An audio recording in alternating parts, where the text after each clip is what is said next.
নমস্কাৰ, মই মজিদ। বন্ধুসকল, পলকতা চাওকজি সন্ধিয়াৰ 7টা গুৰুত্বপূৰ্ণ খবৰ। প্ৰথমটো খবৰ, অসমত দেশ কঁপাই যোৱা ভয়ংকৰ ঘটনা। CRPF জোৱানৰ ভয়ংকৰ কাণ্ড। 2 সতীৰ্থক গুলীয়াই নিজকে শেষ কৰিলে এজন CRPF জোৱানে। নগাঁৱৰ কাটিমাৰী CRPF কেম্পত এই ভয়ংকৰ ঘটনা। CRPF জোৱানৰ ভয়ংকৰ কাণ্ড। 2 সতীৰ্থক গুলীয়াই নিজকে শেষ কৰিলে এজন CRPFৰ জোৱানে। কাটিমাৰী CRPF কেম্পত ভয়ংকৰ ঘটনা। এই গুলীয়াগুলীত নিহত হয় মুঠ 3জনকৈ জোৱান। SI বল্লানী প্ৰেমাবৰমৰ গুলীত নিহত হৈছে ৰমনাৱাল সিং যাদৱ আৰু বিষ্ণুপ্ৰসাদ বাঘেল। দুৱাৰে প্ৰাণ লোৱাৰ পাছত নিজকো গুলীয়ালে এই জোৱানজনে। আৰু লগতে এই ঘটনাত গুৰুতৰভাৱে আহত হৈছে গোবিন্দ শ্ৰীপুল নামৰ এজন জোৱান। আৰু নগাঁৱৰ এখন চিকিৎসালয়ত বৰ্তমান চিকিৎসাধীন হৈ আছে আহত জোৱান গোবিন্দ শ্ৰীপুল।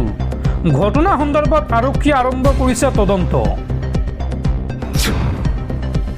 পৰৱৰ্তী খবৰ, অৰুণোদয় আঁচনিক লৈ বৃহৎ ঘোষণা মুখ্যমন্ত্ৰী হিমন্ত বিশ্ব শৰ্মাৰ। এতিয়াৰ পৰা এখন ঘৰত শাহুৱেকৰ লগতে বোৱাৰীকো লাভ কৰিব অৰুণোদয় আঁচনিৰ ধন। অৰুণোদয় আঁচনিক লৈ বৃহৎ ঘোষণা মুখ্যমন্ত্ৰীৰ। অৰুণোদয় আঁচনিৰ ধন পোৱা নাই নেকি? কি কৰিব আপুনি চাওঁ আহক। এতিয়াৰ পৰা শাহুৱেকৰ লগতে বোৱাৰীকো লাভ কৰিব অৰুণোদয় আঁচনিৰ ধন।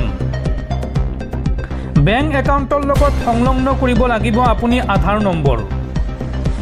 অৰুণোদয় সম্পৰ্কীয় সমস্যাৰ বাবে নিয়োগ কৰা হ'ব অৰুণোদয় সাৰথী। ৰাজ্যৰ প্ৰতিটো সমষ্টিত নিযুক্তি দিয়া হ'ব একোগৰাকীকৈ অৰুণোদয় সাৰথীক। কোনো মাহত অৰুণোদয়ৰ ধন নাপালে আপুনি যোগাযোগ কৰিব পাৰিব অৰুণোদয় সাৰথীক। অৰুণোদয় সাৰথীৰ নাম, মোবাইল নম্বৰ সকলো ৰাজহুৱা কৰা হ'ব। তেওঁলোকে বেংকক ফোন কৰি সমস্যা সমাধানৰ বাবে চেষ্টা কৰিব। আৰু পৰৱৰ্তী পৰ্যায়ত অধিক ডাঙৰ কৰা হ'ব এই আঁচনি, অৰ্থাৎ নতুন সদস্যৰ নাম অন্তৰ্ভুক্ত কৰা হ'ব, লগতে এই আঁচনিৰ ধন বৃদ্ধি কৰা হ'ব। এখন ঘৰত বোৱাৰীকৰ লগতে শাহুৱেককো অৰুণোদয় আঁচনিৰ ধন দিয়াৰ চিন্তা চৰ্চা অসম চৰকাৰৰ। পৰৱৰ্তী খবৰ, বানত বিধ্বস্ত লোকক সহায়ৰ পৰিৱৰ্তে সুৰাৰ বিপণী খোলাত ব্যস্ত চৰকাৰ। বানত ডুব গৈ থকাৰ সময়তে শিৱসাগৰত সুৰাৰ বিপণীৰ বাবে নিবিদাৰ আহ্বান। নিবিদাৰ বাবে বিজ্ঞাপন প্ৰকাশ শিৱসাগৰ জিলাৰ আবকাৰী বিষয়াৰ।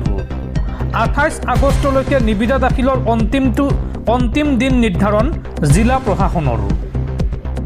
দৰ্শকসকল, আৰু বহুতো গুৰুত্বপূৰ্ণ খবৰ আছে। তাৰ আগতে আপোনাক জনাওঁ যে যদি আপুনি এতিয়ালৈকে এইটো ভিডিঅ'ত লাইক কৰা নাই তেন্তে এতিয়াই ভিডিঅ'টোত লাইক কৰি দিয়ক। আৰু এনেকুৱা ধৰণৰ ভিডিঅ'সমূহ নিতৌ চাবলৈ চেনেলটো ছাবস্ক্ৰাইব কৰি কাষত থকা বেলাইকনটো প্ৰেছ কৰি ৰাখক। পৰৱৰ্তী খবৰ, দ্বিতীয় বিবাহ কৰোৱাৰ বাবে চাকৰিৰ পৰা বৰ্খাস্ত কৰা হ'ল কনিষ্টবল হাবিবুল ইছলামক। দক্ষিণ চালমাৰা থানাত কৰ্মৰত আছিল কনিষ্টবল হাবিবুল ইছলাম।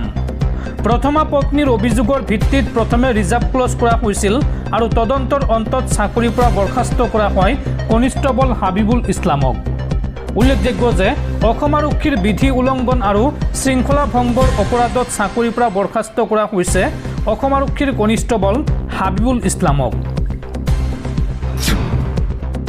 পৰৱৰ্তী খবৰ, তামিলনাডুৰ ৰাজনীতিত ধুমুহা। প্ৰাক্তন মুখ্যমন্ত্ৰীৰ পুত্ৰ তথা DMKৰ নেতা উদয়নিধি ষ্টেলিনক গ্ৰেপ্তাৰ আৰক্ষীৰ। মুখ্যমন্ত্ৰী বিজয় থালাপতি আৰু অভিনেত্ৰী তৃষাক লৈ আপত্তিজনক মন্তব্য কৰিছিল উদয়নিধি ষ্টেলিনে। তামিলনাডুৰ প্ৰাক্তন উপমুখ্যমন্ত্ৰী তথা DMKৰ নেতা উদয়নিধি ষ্টেলিনক গ্ৰেপ্তাৰ। মঙলবাৰে প্ৰাক্তন উপমুখ্যমন্ত্ৰী তথা প্ৰাক্তন মুখ্যমন্ত্ৰী MK ষ্টেলিনৰ পুত্ৰক গ্ৰেপ্তাৰ কৰে আৰক্ষীয়ে। অভিযোগ অনুসৰি জনপ্ৰিয় অভিনেত্ৰী তৃষা কৃষ্ণনক লৈ ডাবল মিনিং আৰু আপত্তিজনক মন্তব্য কৰিছিল DMKৰ নেতাগৰাকীয়ে।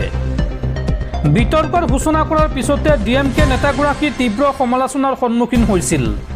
তঞ্জাৱুৰত কাউৰী নদীৰ পানীৰ সমস্যাক লৈ DMKয়ে কৰা এক প্ৰতিবাদী কাৰ্যসূচীত বক্তব্য ৰাখি উদয়নিধিয়ে ৰাজ্যখনৰ মুখ্যমন্ত্ৰী শ্ৰী জোচেফ বিজয়ৰ ঘনিষ্ঠ বন্ধু হিচাপে পৰিচিত অভিনেত্ৰী ত্ৰিচাৰ সন্দৰ্ভত অশালীন মন্তব্য কৰাৰ অভিযোগ উত্থাপন হৈছিল। এই সন্দৰ্ভত তঞ্জাপুৰ ইষ্ট আৰক্ষীয়ে প্ৰতিবাদী সভাখনত DMK নেতাগৰাকীয়ে কৰা মন্তব্যৰ বিৰুদ্ধে একাধিক অভিযোগ লাভ কৰাৰ পিছতে গোচৰ ৰুজু কৰে। আৰক্ষীয়ে উদয়নিধি ষ্টেলিনৰ গৃহত উপস্থিত হৈ তেওঁক সোধা পোছা কৰিবলৈ লৈ যায়, যাৰ লগে লগে DMKৰ কৰ্মী আৰু সমৰ্থকসকলে বাসগৃহৰ বাহিৰত প্ৰতিবাদ সাব্যস্ত কৰে। DMK চৰকাৰে উদয়নিধিক ৰাজনৈতিকভাৱে টাৰ্গেট কৰাৰ অভিযোগ উত্থাপন কৰিছে। পৰৱৰ্তী খবৰ, দেশৰ জেনজিৰ সৈতে এইবাৰ আলোচনাত মিলিত হ'ব RSS প্ৰধান মোহন ভাগৱত। জেন আলফাৰ সৈতে আলোচনাত মিলিত হ'ব RSSৰ মুৰব্বী মোহন ভাগৱত। অহা 6 আগষ্টত মুম্বাইত দেশৰ 100খন চহৰৰ 15 পৰা 19 বছৰ বয়সৰ শিক্ষাৰ্থীৰ সৈতে মত বিনিময় কৰিব মোহন ভাগৱতে। পৰৱৰ্তী খবৰ, আজমলত টকাৰে নামঘৰ নহ'ব, হিন্দু ইমান দুৰ্বল নহয়, হিন্দুৱে বানত ক্ষতিগ্ৰস্ত হোৱা নামঘৰ পুনৰ নিৰ্মাণ কৰিব নোৱাৰিব নেকি? সামাজিক মাধ্যমত এই বিস্ফোৰক মন্তব্য বিতৰ্কিত শিখা শৰ্মাৰ। আজমলত টকাৰে নামঘৰ নহ'ব, হিন্দুৱে বানত ক্ষতিগ্ৰস্ত হোৱা নামঘৰ পুনৰ নিৰ্মাণ কৰিব নোৱাৰিব নেকি? হিন্দু ইমান দুৰ্বল নেকি?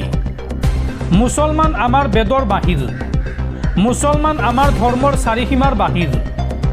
এই বিস্ফোৰক মন্তব্য বিতৰ্কিত শিখা শৰ্মাৰ।